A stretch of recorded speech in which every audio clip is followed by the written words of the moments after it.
जी शुरुआत करते हैं इस सेगमेंट की इस अच्छी खबर के साथ कि एक दफ़ा फिर पूरे मुल्क में 7 रोज़ा कौमी इंसदाद पोलियो की मुहिम शुरू हो रही है आज से यानी 27 नवंबर से, जिसमें इंशाअल्लाह ताला उम्मीद ये है कि 4 करोड़ बच्चों को इस कैंपेन से मुस्तफ़ीद किया जाएगा और ये चंद कतरे आपके बच्चे के मुस्तकबिल के ज़ामिन हैं और यकीनन पाकिस्तान से इराडिकेशन ऑफ पोलियो में एक बहुत बड़ा किरदार अदा करेंगे। आपको बताते चलें कि ये तकरीबन 159 अज़ला में ये मुहिम चलाई जाएगी। अगर आपके घर भी पोलियो की टीम पहुँचे तो नंबर 1 ये बहुत मेहनत कर रहे हैं, कितने रिफ्यूज़ल्स के बावजूद भी आप आप देखते हैं कि ये कन्विंस करते रहते हैं, परसुएट करते रहते हैं लोगों को। और इनसे मैंने कई दफ़ा जब इनसे कॉन्वर्जेसन होती है तो कहते हैं इस बात की खुशी ही अलग है जब 5 दफ़ा 4 दफ़ा कई दर्जनों दफ़ा किसी ख़ानदान ने इस ताबनाक मुस्तकबिल पे अपना दरवाज़ा बंद किया और फिर इवेंचुअली जब वो कन्विंस हो जाए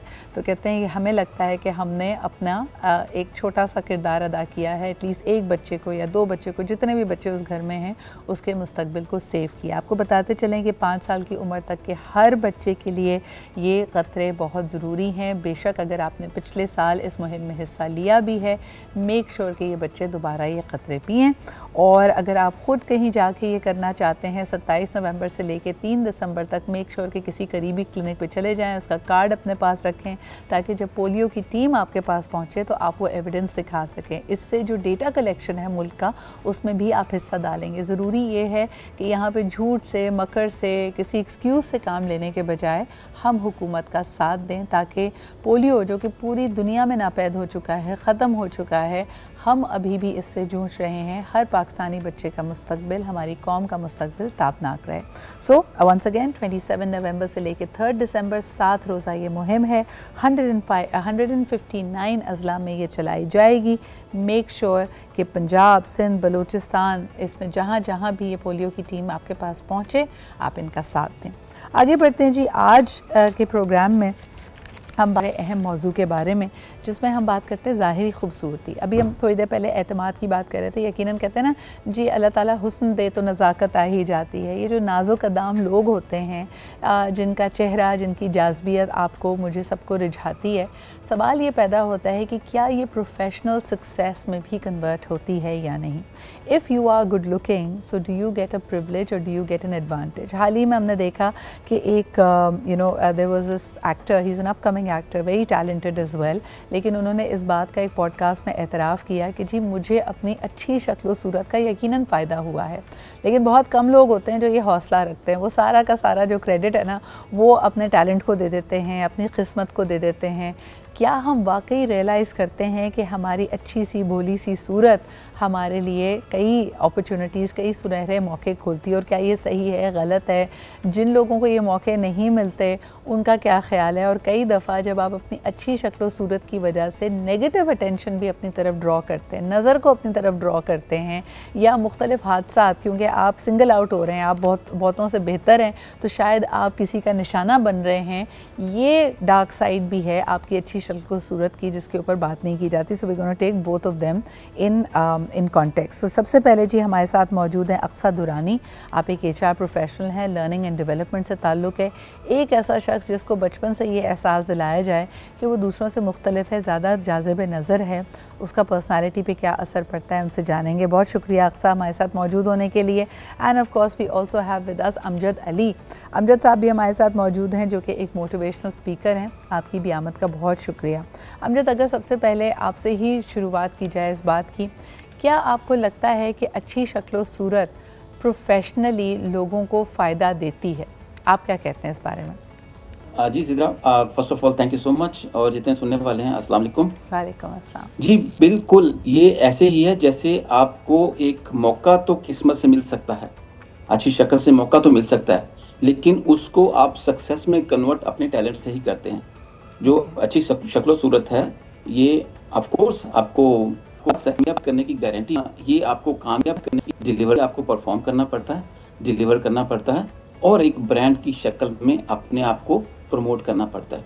वरना आप बहुत सारे लोग अपने मीडिया पर देखेंगे बड़े खूबसूरत हैं, खुश शक्ल हैं, फीमेल्स हों या मेल्स हों, लेकिन उनके कुछ बिहेवियर्स ऐसे होते हैं कि जिसकी वजह से लोगों के दिलों से उठ जाते हैं। और इसी तरह वॉइस वर्सा कुछ लोग ऐसे होते हैं जो शक्ल सूरत से कहने को कह सकते हैं कि जी नॉट गुड लुकिंग, लेकिन वो अपनी परफॉर्मेंस की बेस पर, अपने कैरेक्टर की बेस पर लोगों के दिलों पर राज करते हैं। तो मैं उसको यस करूंगा, लेकिन उसकी परसेंटेज बहुत ही माइनर है, बहुत ही स्मॉल परसेंटेज के अंदर आपकी गुड लुक्स मैटर करते हैं। यस। अक्सर आप क्या कहेंगी अगर बिल्कुल शुरुआत में पहले मौके की बात की जाए, जब आपको अपनी टैलेंट, अपने मेरिट को मनवाने का भी मौका मिला ही नहीं है, आपका पहला स्टेप इन द डोर है, तो अगर 2 या 3 कैंडिडेट्स को आपस में उनका वो कंपेयर किया जा रहा है, उनका मौज़ना किया जा रहा है, तो जिसकी शक्ल सूरत अच्छी है और बाकी सब चीज़ें एक तरह से उनके सीवी में एक ही जैसी हैं, एक ही यूनिवर्सिटी से ग्रेजुएट किया है, जीपीए भी एक जैसी है, सिर्फ एक शख्स ज़्यादा प्रेजेंटेबल है, क्या इसका कोई फ़ायदा होता है? अमजद साहब, इसी सवाल पे आप क्या कहेंगे? जी बिल्कुल, ये प्लस साइन है। अगर मैं एज ए बिजनेसमैन किसी को हायर करता हूं, और मैं डेफिनेटली एक खुश शक्ल इंसान को पसंद करूंगा जिसकी पर्सनैलिटी अच्छी होगी, अच्छे कपड़े पहने होंगे, खुश शक्ल होगा, अच्छी सूरत होगी, लड़की लड़का दोनों में हो सकता है, तो मैं पहले उसको प्रेफरेंस दूंगा ऑफ कोर्स। लेकिन उसको मैं लॉन्ग टर्म के लिए प्रेफरेंस वो नहीं दे सकता। वजह क्या है कि मेरा जो कंसर्न है उनको हायर करने का या उनको साथ एसोसिएट करने का, वो है बिजनेस, वो है कोई ना कोई चीज़ क्रिएट करना, जनरेट करना, रेवेन्यू जनरेट करना, या कुछ भी हो सकता है, उसके बदले हमारा एक एग्रीमेंट है। तो वो चीज़ ऑफ कोर्स प्लस में आती ज़रूर है, लेकिन for long run it doesn't work. तो उसके लिए आपको परफॉर्म ही करना पड़ता है। जो बंदा परफॉर्म करता है उसके बाद फिर आप उसके कपड़े कैसे पहनता है या पहनती है, शक्ल कैसी है, डजंट मैटर, क्योंकि and of the day they are giving you benefit and they are getting benefit out of it. और उसके नहीं, आपकी बात सही है। आप हमेशा पहली गिनती शुरू होती है, आप 100 पे चले जाते हैं। मुझे ये बताइए कि ये बात बिल्कुल दुरुस्त है कि लॉन्ग टर्म में तो इंसान को परफॉर्म करना होगा, सिर्फ उसकी शक्ल सूरत पे उसको रखा नहीं जाएगा, लेकिन क्या आपको ये बात अनफेयर नहीं लगती? यानी एक मामूली शक्ल सूरत के शख्स के कि पर्सपेक्टिव से सोच के देखिए, जिसको वो पहला मौका ही नहीं मिल रहा, जिसको रिजेक्शन आफ्टर रिजेक्शन मिल रही है क्योंकि वो इतना प्रेजेंटेबल नहीं है, उसको आप क्या कहेंगे? ज़रा देखें, दुनिया ही ऐसी है और हर इंसान अपने करीब खूबसूरती देखना चाहता है। इसमें मैं ये नहीं कहूँगा कि आप कोई गलत कर रहे हैं, लेकिन ये ह्यूमन नेचर है। अगर आप किसी पोजीशन में बैठे हुए हैं तो आप अपने इर्द गिर्द का जो माहौल है वो खूबसूरत देखना चाहेंगे। तो इसलिए इंसान को खुद चाहिए कि अपनी पर्सनैलिटी पे काम करे। आपकी फर्स्ट कम्युनिकेशन आपकी पर्सनैलिटी ही होती है। तो जो आप बात कर रही हैं उसके साथ मैं नहीं समझता कि ये अनफेयर है। ये वो खुद अपने साथ अगर अनफेयर है तो दुनिया क्या कर सकती है? क्योंकि अच्छा, दुनिया में मैं हर इंसान पर्सनली समझती हूँ अमजद कि ये अनफेयर तो है। अनफेयर इसलिए है क्योंकि आप किसी को परख ही नहीं रहे हैं, और यही अनफॉर्चुनेटली, देखें प्रोफेशनल सक्सेस तो हम बहुत आगे जा रहे हैं। अक्सर क्या आप हमें सुन सकती हैं इस वक्त? अभी भी नहीं सुन सकती, तो फिर ऐसा करते हैं एक छोटा सा ब्रेक ले लेते हैं, बिकॉज अदरवाइज़ मुझे लग रहा है कि हम उनको भी इंक्लूड नहीं कर पाएंगे। एक छोटा सा ब्रेक लेते हैं, वापस आते हैं। आप भी कॉल करके बताइए कि बहुत सारे लोगों के पास ये डिसएडवांटेज है। How should one really move forward from that is a big question. And we are connected with all our guests. In fact, हमें ज्वाइन कर रही हैं बतूल बाकर भी, जो कि माहिर नफ्सियात हैं। और सवाल हमारा आप सबसे ये है कि आपका खुश शक्ल होना, does it give you an advantage? And if it does, what happens to people who assume, or the society assumes, are not as good looking? यानी जो हमारा माशरा जिनको मामूली या आम शक्ल सूरत का कहते हैं, फिर उनको क्या करना चाहिए? वो तो एक रेस में लग जाते हैं अपने आप को बेहतर शक्ल बनाने के लिए। तभी आप देखते हैं कि मुख्तलिफ इन्वेसिव प्रोसीजर्स करने वाले डॉक्टर्स के क्लिनिक्स के सामने लंबी लंबी कतारें हैं, क्योंकि एक सांचे जो दुनिया ने एक इम्प्रेशन बनाया है, एक पैरामीटर सेट किया है ब्यूटी का, उसमें आप फिट इन करने की कोशिश कर रहे हैं। और फिर दूसरी तरफ से ये भी देखेंगे कि जो लोग वाकई खुश शक्ल या खूबसूरत तस्वुर किए जाते हैं, उनको क्या रियल एडवांटेज मिलता है in the long term. Batool, thank you so much for making time for us. हम अभी ब्रेक पे जाने से पहले ये बात कर रहे थे कि there are so many people who feel that they have been rejected because they have a very regular आर्म सी शक्ल। तो पहला सवाल जो मैंने अमजद से भी किया था, यही आपकी तरफ लेके आऊँगी कि जो 5-6 दफ़ा रिजेक्ट हो चुका है मुख्तलिफ इंटरव्यूज़ में, या जिस लड़की के रिश्ते रिजेक्ट हो जाते हैं इस वजह से क्योंकि वो मामूली शक्ल सूरत की है, आप उसको क्या कहेंगी? How will you try to console her, prep her, encourage her or him? See, देखिए जहाँ पे गुड लुक्स इम्पॉर्टेंट हैं, they do play a role जब तक लोग आपको जानते नहीं हो। दूर से देखने के लिए तो इट इज़ इम्पॉर्टेंट, बट उसके बाद once you get the opportunity कि लोग जैसे रिश्ते के लिए आ रहे हैं या फिर आपको इंटरव्यू का ऑप्शन मिल रहा है, आपने CV अपनी सबमिट कर दी है, now you getting the opportunity to get interviewed, so वो आपके पास एक चांस है जहाँ पे आप अपने जो टैलेंट्स हैं, जो आपकी रियल पर्सनालिटी है, वो आप इंट्रोड्यूस करा सकते हैं। सो आई थिंक जहाँ पे गुड लुक्स इंपॉर्टेंट है वहाँ पे बस वो जो है वो एपिटोम नहीं है, like that's not the only thing that matters. So you know पूरी पर्सनैलिटी का एक ट्राइड होता है। सो वहाँ पे आपकी पर्सनैलिटी होती है, इंटेलिजेंस होती है, एक्सपीरियंस होती है, and how smart you are in presenting yourself. अच्छा, जो ऑन लुकर है, जो आउटसाइडर है, कई दफ़ा आप ये नहीं सोच रहे होंगे, आप गुड लुक्स के साथ साथ बहुत मेहनत भी कर रहे होंगे, लेकिन आपकी तरक्की को एक तरह से कोरिलेट कर दिया जाता है विद योर आउटर अपीयरेंस। ये बात अक्सर मैं आपके पास लेके आना चाहूँगी। If a good looking man और a woman is getting promoted at work, तो कई दफ़ा लोग ये कहते हैं बस इसकी शक्ल सूरत अच्छी है, इसको अंग्रेज़ी बोलना आती है, अपने आप को कैरी कर लेते हैं, इसकी वजह से तरक्की मिल रही है, काम तो बस ऐसा ही है माठा सा।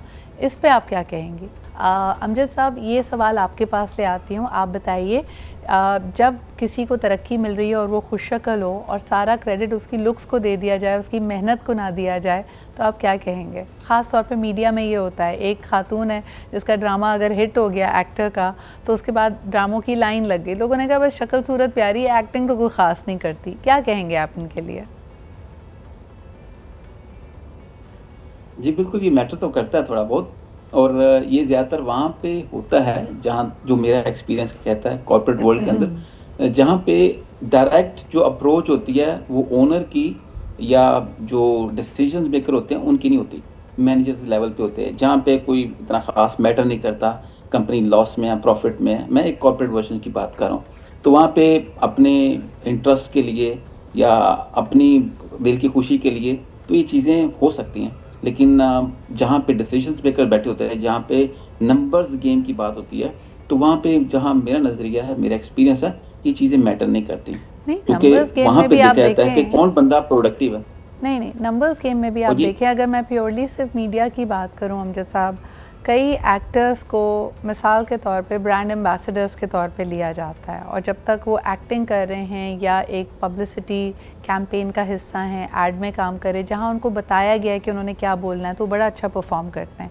लेकिन अगर उसी कैंपेन का हिस्सा आप पब्लिक इंटरेक्शन बना दें, जिसमें आके उस इंसान ने फिलबदी कुछ बोलना है और वहाँ वो बोल नहीं पा रहा, या वो अपने कैरेक्टर या जिस तरह से उनको पोर्ट्रे किया जा रहा है उस इमेज को कैरी नहीं कर पा रहा, सिर्फ एक गुड लुकिंग इंसान है, तब आप क्या कहेंगे?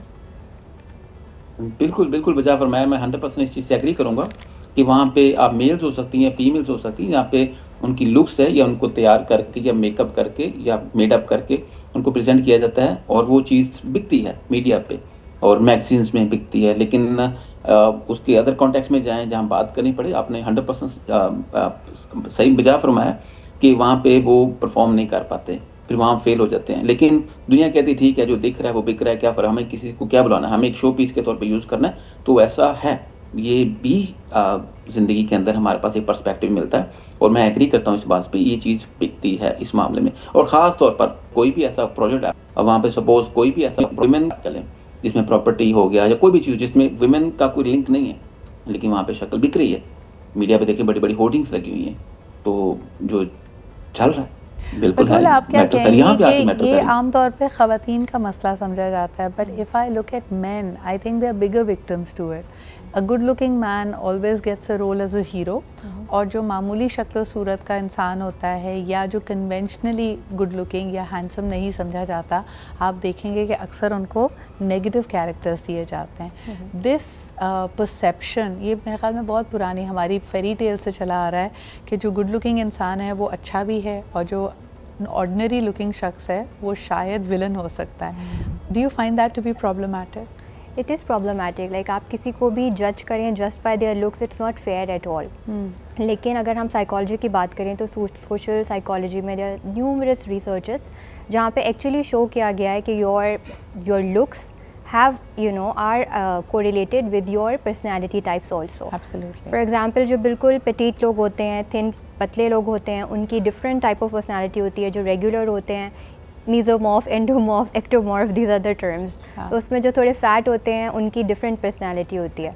So ये general, लेकिन ये सब general researches हैं. That doesn't mean that it's no, but I'm reminded of बतूल जो आप बात कह रही हैं, एक दफ़ा मैंने देखा था कि इवन द एथनिक बैरियर्स जो हमारे हैं या जो हमारे बिल्ट इन बायसेस हैं, अक्सर लोग जैसे if a black man is convicted तो there is a much greater possibility कि लोग समझते हैं कि ये गिल्टी भी होगा, इसने वाकई ये जुर्म किया होगा। जबकि एक ऐसा I read this, I am forgetting the name of the convict, a person who is committed various assaults, various murders, लेकिन क्योंकि वो शक्लन बड़ा मासूम और गुड लुकिंग था तो लोग कहते थे कि बगैर ये बताए कि उनका बैकग्राउंड क्या है, कई लोगों की सिंपैथी फिर भी उसके साथ, benefit of the doubt, benefit of the doubt.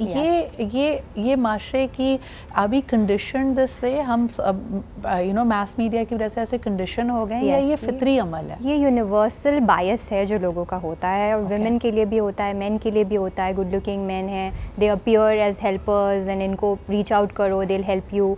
Women को प्रिटी प्रिविलेज मिलता है। So these are all universal you know biases. बिल्कुल सही। अच्छा, ये सवाल अब अक्सा की तरफ लेके जाती हूँ। Aqsa, what's your take? आपने प्रोफेशनल लाइफ में क्या देखा है? What is the real advantage that good looking people get in practice? Exactly Sidra, बदकिस्मती से ये हमारे प्रोफेशनल साइड पर भी ये चीज़ है कि अगर किसी की शक्ल सूरत बेहतर है as compare to average person, तो वहाँ पर उसको कुछ एडवांटेजेस ज़्यादा मिल जाते हैं। वहाँ पर उसको थोड़े से ज़्यादा ज़रा हर चीज़ में केटर किया जाता है और उसको फिर बेनिफिट्स भी इसी लिहाज से ज़्यादा मिलते हैं। चीज़ मुझे नहीं लगता ऐसे होनी चाहिए। टैलेंट की कदर होनी चाहिए, टैलेंट को प्रेफर करना चाहिए, क्योंकि एक टाइम आता है ब्यूटी का जो वो क्राइटेरिया वो ख़त्म हो जाता है, लेकिन जो टैलेंट है वो तो आपका हमेशा रहता है।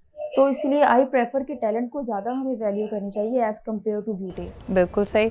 और आमतौर पे जैसे जिक्र किया जाता है, अंग्रेज़ी में कहते हैं जैसे मदर नेचर होती है उस तरह father time is also there. अगर आप एक लड़की की या एक लड़के की भी पहचान सिर्फ़ और सिर्फ ये बना दें कि वो बहुत गुड लुकिंग है, तो कहीं ना कहीं मुझे लगता है उनकी ग्रोथ रुक भी जाती है, क्योंकि वक्त के साथ साथ आपसे ज़्यादा बेहतर लुकिंग इंसान, यानी अगर आप मलका हुस्न भी हैं तो with time that title is going to go away. तो सबसे पहले बतूल शख्सियत पे और ख़ास तौर पे मेंटल हेल्थ पे इस बात का क्या असर पड़ता है?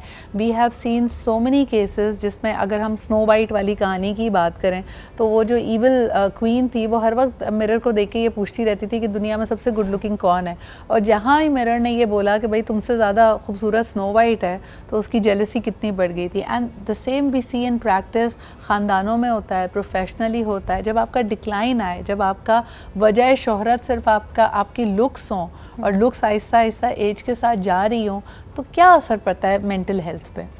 एक तो ये कि अगर आप सिर्फ इस बेसिस पे डिपेंड करेंगे कि you are good looking and आप फिर स्ट्राइव करना छोड़ देंगे, सो इससे एक तो एरोगेंस आती है, एंड फिर वो बात होती है कि यू नो द पर्सन ने जो माइंडसेट डेवलप किया होता है वो होता है that they can get away with anything.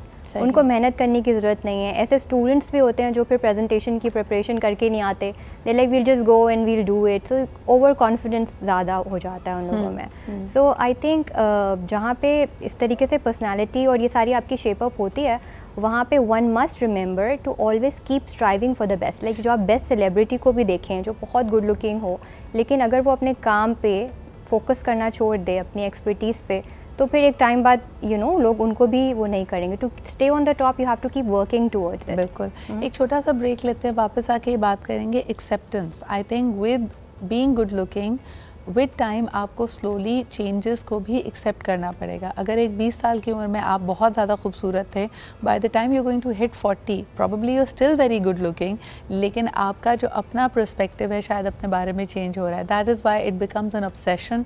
तभी हम देखते हैं इन्वेसिव प्रोसीजर्स, जिम्स, मुख्तलिफ़ किस्म के injectables, these are all on the rise because people just don't want to age और बिकम डिफरेंट। तो ज़रा इस पे बात करेंगे, गुड लुक्स का आपको क्या प्रोफेशनली पर्सनली फ़ायदा होता है। यानी जो बेहतरीन शक्ल सूरत की लड़की होती है उसके लिए ज़्यादा अच्छे मौके होते हैं, ज़्यादा अच्छे रिश्ते आते हैं, लेकिन फिर जो प्रॉब्लम्स हैं कि अनड्यू जेलसी। कोई शख्स अगर गुड लुकिंग हो, काम में भी बहुत अच्छा हो, चाहे उसके पीयर्स और कॉलीग्स हों, ख़ानदान हो, कज़न्स हों, रिश्तेदार हों, दोस्त हों, कहीं ना कहीं उनसे हसद और जलन का एक पहलू रहता है। यानी अगर हम अपनी दीन की तरफ ही देखते हैं तो हज़रत यूसुफ़ अलैहिस्सलाम ने ज़िंदगी भर ऑपोजिशन फ़ेस की, क्योंकि अल्लाह ताला ने उनको हुस्न की नेमत से माला माल किया था। तो ज़रा इस ज़ाविये पे भी नज़र डालते हैं। अक्सा, आप क्या समझती हैं कि ख़वातीन का गुड लुकिंग होना उनको बेशक एक एज तो देता है, लेकिन फिर वो प्रोफेशनल एंड पर्सनल जेलसी का सामना कैसे कर पाती हैं? उस पर आप क्या कहेंगी? बिल्कुल, आपने भी जो कितनी अच्छी बात बताई है हज़रत यूसुफ़ अली। आई थिंक उसका प्रैक्टिकल लाइफ पर भी बहुत अच्छा इम्पैक्ट आता है। इस तरह के अगर किसी की शक्ल सूरत अच्छी है तो वो बाकी कोलीग्स ऑटोमेटिकली और अनवांटेडली उसके साथ ना इससे जेलसी स्टार्ट कर देते हैं। तो मुझे नहीं लगता कि इसमें एक इंसान का खुद का भी कोई मतलब हाथ है, बट वो एक चीज़ नेचुरल है कि एक खूबसूरत इंसान को जो है बिला वजह की फेवर्स मिल रही हैं, बिला वजह की उसको जस्ट बिकॉज कि उसकी शक्ल अच्छी है उसको इतने एडवांटेजेस मिल रहे हैं। लेकिन ये है कि यस, इसका हर जगह इम्पैक्ट आता है, इधर कोई भी इंडस्ट्री हो, किसी भी तरह का आपका सर्कल हो, वहाँ पर ये चीज़ फेस करनी पड़ती है आपको। बिल्कुल सही। अच्छा, एक इंटरेस्टिंग फिनोमेना ये होता है कि ऑपोजिट जेंडर शायद आपसे फ्लर्ट ज़्यादा करने लगता है। अगर आप सिंगल हैं तो वो चाहते हैं कि आपसे कोई और रवाबित भी बन जाए, शायद रोमांटिक लिंकअप हो जाए, मोहब्बत हो जाती है जी लोगों को गुड लुकिंग लोगों से। ऑन दी अदर हैंड जो आप ही के जेंडर के लोग होंगे उनसे आपको थोड़ी जेलसी का सामना करना पड़ेगा। बतूल दोनों को हैंडल करने की स्ट्रैटेजी या टैक्टिक क्या होना चाहिए? अनवांटेड अटेंशन हो सकता है, you not even single and available, लेकिन क्योंकि आप एक जाज़िब नज़र खातून हैं तो आप जहाँ जाती हैं मर्दों की अटेंशन भी मिलती है, वो ज़रूरत से ज़्यादा अटेंशन भी लेते हैं, कभी कभार हद से तजावुज़ भी करें। तो आप ख़वातीन को क्या मशवरा देंगी? जी देखें, दोनों तरह से ही चैलेंजेस हैं। सो अगर आप बहुत खूबसूरत हैं और आप काम करने जाती हैं, सो स्कैंडलाइज आप बहुत ज़्यादा इजीली हो सकते हैं, so you have to have your boundaries. बिल्कुल। एंड वो तो एक फॉर्म आपको होना ही पड़ेगा। और दूसरी तरफ ये कि जहाँ पे it is very important to be beautiful and all, अपनी स्किन में कंफर्टेबल होना बहुत इंपॉर्टेंट होता है। It's what was the second question that you asked? दूसरा है कि अगर आपके ऑपोजिट जेंडर है तो वो तो आपको अटेंशन फ्लर्टिंग के पॉइंट ऑफ व्यू से दे रहा है, जो आप ही के जेंडर के लोग हैं वो आपसे जेलस हो रहे हैं, चाहे मर्द हो या ख़वातीन। उनके लिए यस, उनके लिए ये बहुत इंपॉर्टेंट है कि देखें हम लोग अपने एहसास कमतरी की वजह से जेलस हो रहे होते हैं। तो अगर आप भी चाहते हैं कि आप ब्यूटीफुल रहें, so the best confidence comes when you are happy in your own skin. So it comes with time. आप अपनी शनाख्त बनाएं, you can play with colours, you can look attractive, do things, मगर इतना ऑब्सेसिवली नहीं और दूसरे से कंपेयर ना करें। ब्यूटी में जैसे गार्डन होता है, एवरी फ्लावर इज़ ब्यूटीफुल, सो उसमें कोई जजमेंट नहीं होती कि वो इस तरह का है, रोज़ है, सनफ्लावर है, you are all beautiful. Absolutely. Amjad, आपके पास ये सवाल लेके आना चाहूँगी, इसका एक पहलू जिसकी हम अक्सर बात नहीं करते कि जो गुड लुकिंग लोग होते हैं, जो सदा जवान रहते हैं, सदा बहार उनकी पर्सनालिटीज़ होती हैं, मेरे ख़्याल में जो उनके करीबी लोग होते हैं वो ज़्यादा उनसे कंपैरिजन की वजह से तकलीफ़ खाते हैं। यानी अगर एक बहुत खूबसूरत लड़की है तो उसकी बहन को ही उससे कंपेयर किया जाएगा कि भाई तुम्हारी फ़लानी बहन ज़्यादा प्यारी है, तुम उसकी जितनी प्यारी नहीं हो। या ये गुड लुकिंग लोग जब इनकी औलाद होती है तो चाहे मर्द हो या औरत हो, इनकी औलाद को इनसे कंपेयर किया जा रहा होता है। सारी ज़िंदगी कहते हैं भाई लगता ही नहीं है ये तो इस बाप का बेटा है, देखो बाप तो इतना खूबसूरत है, उसके बाल भी इतने अच्छे हैं, रंगत भी साफ़ है, बेटा उतना प्यारा नहीं है। तो ये अपने आप में मेरे ख्याल में बच्चे की पर्सनालिटी को बहुत डैमेज करता है। इस पे आप कुछ कहेंगे? ज़रा अनफॉर्चुनेटली ये चीज़ तो है, और ये हम फेस किए बगैर दुनिया में मतलब रह नहीं सकते। ऐसा नहीं हो सकता कि हम इसको माइनस कर दें। यस, हम अच्छे ह्यूमन तभी तो बनते हैं कि हम इन चीज़ों को एक्सेप्ट करते हैं और उनको अप्रिशिएट करते हैं जिस तरह की कंडीशन में हो। लेकिन ये अनफॉर्चुनेट है, या कुछ भी कह लें आप, लेकिन ये चीज़ एग्जिस्ट करती है। आप इसको 100% माइनस नहीं कर सकते। कुछ ना कुछ भी जो भी कर लें, आप इंसान हैं, आप जिस मुआशरे में रहते हैं वहाँ पे ये प्लसेस एंड माइनसेस सब होते हैं और ये चीज़ें एग्जिस्ट करती हैं। लेकिन अगेन वही बात है कि इसी पे तो तालीम आती है। तालीम क्या कहती है कि आपने बच्चों को ये सिखाना है कि आप जहाँ पर हैं आपने खुद चूज़ नहीं किया अपने आप को, आप किसी ख़ास मकसद के लिए। हर इंसान खूबसूरत भी नहीं हो सकता। हर इंसान खूबसूरती की बात, मैं लुक्स की बात कर रहा हूँ जिसको हम खूबसूरती बोलते हैं। हम दिलों की खूबसूरती की बात नहीं, हम गुड लुक्स की बात करें। तो अल्लाह ताला ने सबको पैदा किया है, और ना तो मैं अपनी मर्ज़ी से पैदा हूँ, ना कोई भी दुनिया में इंसान अपनी मर्ज़ी से पैदा, ना कोई भी चीज़ दुनिया अपनी मर्ज़ी से पैदा हुई। हर चीज़ का एक मकसद है। जब हम तालीम में ये समझा देते हैं तो इंसान को काफ़ी चीज़ें अंडरस्टैंड हो जाती हैं, तो इंसान मेलोडोन हो जाता है, फिर कंपैरिजन नहीं करता। यहीं पे तो हम अक्सर एजुकेट करते हैं, या हमें किया गया है कि कंपैरिजन एक्चुअली आप अपने ही इंसल्ट करते हैं। तो कभी ना कहीं मैं एक और चीज़ कहना चाहिए, मैं किसी से कंपेयर कर रहा हूँ कि मेरा भाई या कोई मेरी सेम जेंडर की बात कर रहा हूँ, या गर्ल से कंपेयर करी, वो गुड लुक्स हैं। हम जेलस होने की बजाय अपने आप को इम्प्रूव करें, अगर वो बेहतर है। लेकिन हम वो नहीं करते, हम उतना ही टाइम स्पेंड करते थे, मल्टीप्लाई बाई मोर देन 2 हम स्पेंड करते हैं जेलसी में, उसकी लेग पुलिंग में, ना कि अपने आप को डेवलप करते हैं। अपनी बॉडी पे काम कर सकते हैं, अपनी लुक्स पे काम कर सकते हैं, अपने हेयर स्टाइल। देखें, मुझे एक पिक्चर याद करवा दी अभी इस क्वेश्चन से आपने। एक पिक्चर में देखी बड़ी बड़ी सेलिब्रिटीज जिसमें आज के बिलियनर्स जो बैठे हुए हैं, तो उनकी जो पुरानी फोटोज देखी जब वो गरीब थे, जब वो कामयाब नहीं थे, तो वो भी ऐसे ही मस्कीन से लगते थे।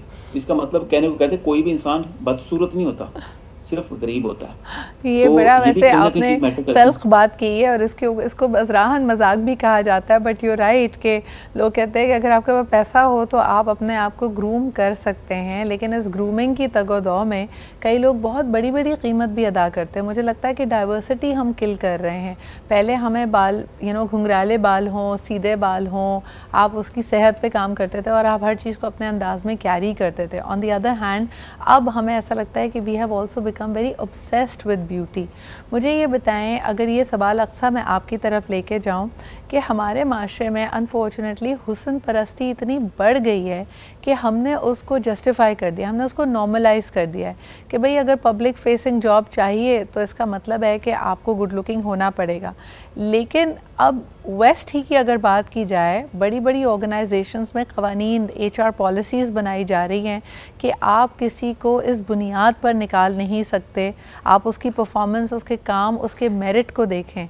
लेकिन कई बॉसेस ऐसे आपको नज़र आएंगे जो रेसिस्ट भी हैं, जो तफरीक करते हैं, और उसके लिए जो क़वानीन बनाए जाते हैं ताकि सबको एक जस्ट और इक्वल और इंसाफ वाला माहौल मिले। आप समझते हैं कि पाकिस्तान में इस तरह की जो पॉलिसीज़ हैं वो काफ़ी हैं या मज़ीद अभी काम करने की ज़रूरत है?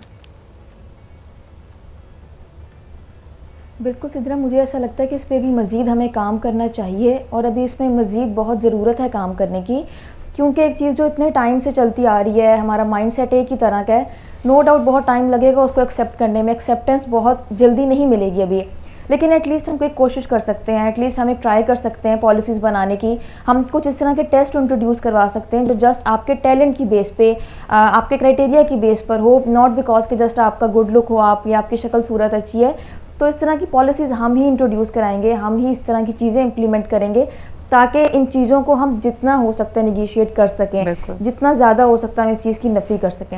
अच्छा बतूल, ये आमतौर पे मेरा आखिरी सवाल होगा कि मर्दों क्या एक ट्रेट या कैरेक्टरिस्टिक समझा जाता है कि जी मर्द हुस्न परस्त होते हैं, और ख़ास तौर पे वो लोग जो थोड़ी सी प्रेडिटरी इंस्टिंक्ट रखते हैं, वो एक जाज़िब नज़र ख़ातून को लेकर उनका रवैया भी बदलता है या उनकी अप्रोच बदलती है। How do we keep a check on them? और अगर कोई शख्स अपने अंदर ये क्वालिटीज़ नोटिस कर रहा हो कि जी मैं बहुत हुस्न परस्त हो गया हूँ, तो उसको क्या करना चाहिए? हर किसी की अपनी एक रुझान होता है, एक इंक्लिनेशन होती है। कुछ के स्टैंडर्ड्स होते हैं कि उन्हें बस कोई ब्यूटीफुल है जो वो अच्छे लगते हैं, लेकिन कुछ लोग होते हैं नो वी प्रेफर प्रोफेशनलिज्म मोर।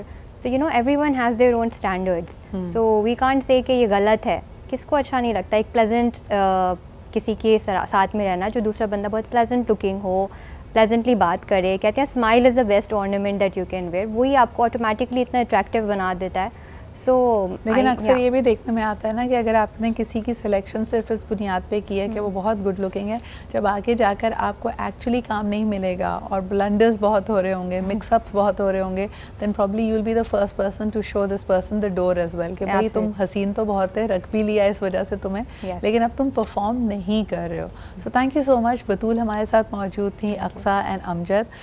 मुश्किल सवाल इसलिए है क्योंकि इसमें कई माशरे की हकीकतों को ख़ुद एक तरह से उसको अपनाना पड़ता है, उसको आप डिनाई नहीं कर सकते, पर इट्स अ हाई पॉइंट कि आप इनके ऊपर नज़र रखें और यकीनन इसमें कुछ सेल्फ़ करेक्शन की गुंजाइश आप अपने पास रखें। हमें इजाज़त दीजिए, इंशाल्लाह कल आपसे फिर मुलाकात होगी। खुदा हाफ़िज़।